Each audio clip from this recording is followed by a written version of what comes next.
Good evening. The jury in the Jonathan Parker trial is sleeping on a very tough decision. They must decide if Parker's guilty or innocent of killing a Buffalo police officer.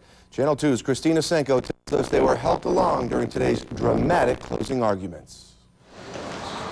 The surprise development in closing arguments, Jonathan Parker's own defense team told the jury that yes, Parker did shoot and kill Officer Charles Skip McDougald, but defense attorney James Harrington told them it wasn't first-degree murder. He said, quote, "What we have is a young man, 19 years old. He panicked. He clearly did something he shouldn't have done. This was not a cold-blooded ambush. It was a senseless act from a kid who was trying to get away."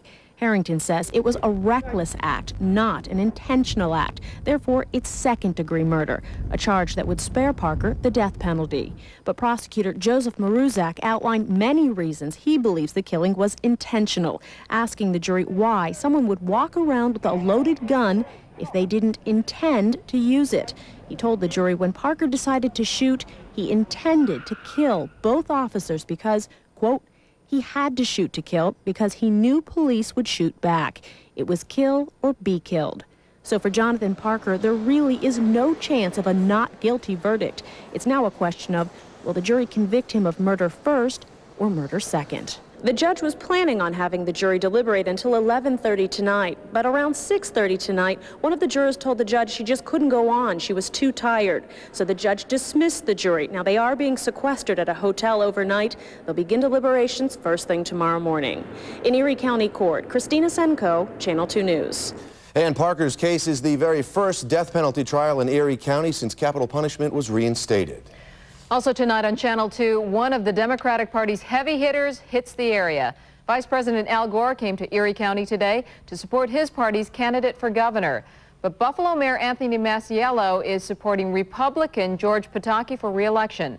Channel 2's Rich Kelman tells us it has created a political line in the sand that no one is crossing. Who's missing among the Democrats here? There's Pigeon, McCall, Gorski, and Peoples. You know, the newspaper says he's sending me a message. Well, and Nanula and Swanik, and council members Kavanaugh and Quintana, and candidate for governor Peter Vallone.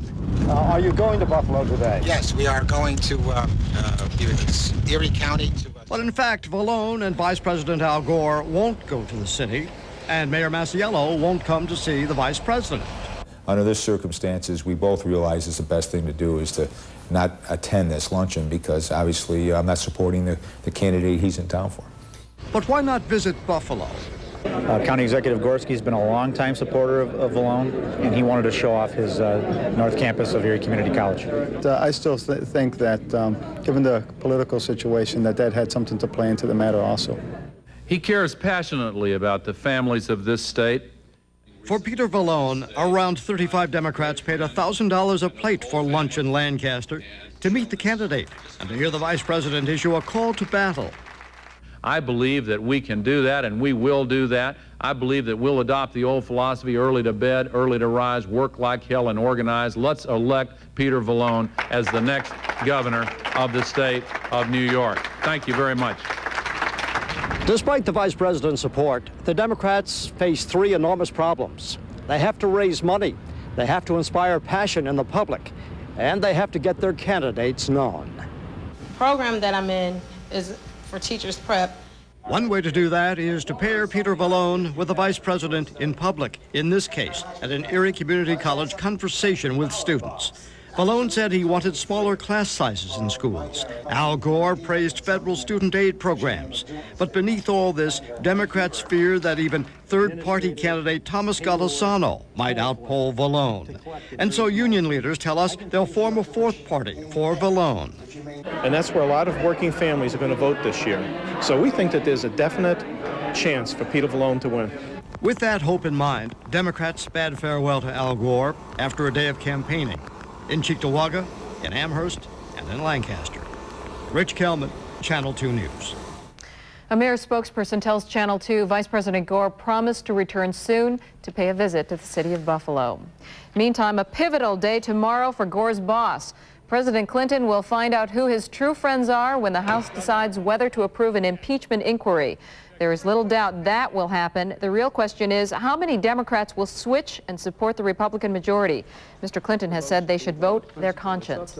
Well, while that cloud hangs over Washington, we had our own clouds here at home to contend with. We sure do it. But how long will they be here? Kevin O'Connell has our answer in the Storm Center. Kevin? Well, Victoria, the better part of the night, the interesting part, a lot of those clouds outside have already yielded over a half-inch of rain generally around much of western New York. Let's go to our live Doppler 2000. And, of course, our radar system can give you a real good handle who's getting the most action right now. It's a line extending from Geneseo down through Warsaw, and you can see the yellow on your screen. And, of course, those are generally heavier cells of thunderstorm activity. We have truly been spared some of the real heavy-duty stuff for the most part. General light precipitation now. How long is it going to last? Well, that $64,000 question can be found in our top weather. We're going to be dealing with rain showers probably tapering off by daybreak, but not totally out of the picture. Probably for the better part of tomorrow, as the temperatures are going to stay in the 50s for the better part of the day. If you stick around, though, on the weekend, Scott, we do have something that is not only drier, but a little warmer as well. I'll tell you about it with the 5-day forecast just a couple of minutes. All right, very good. Thanks, Kevin.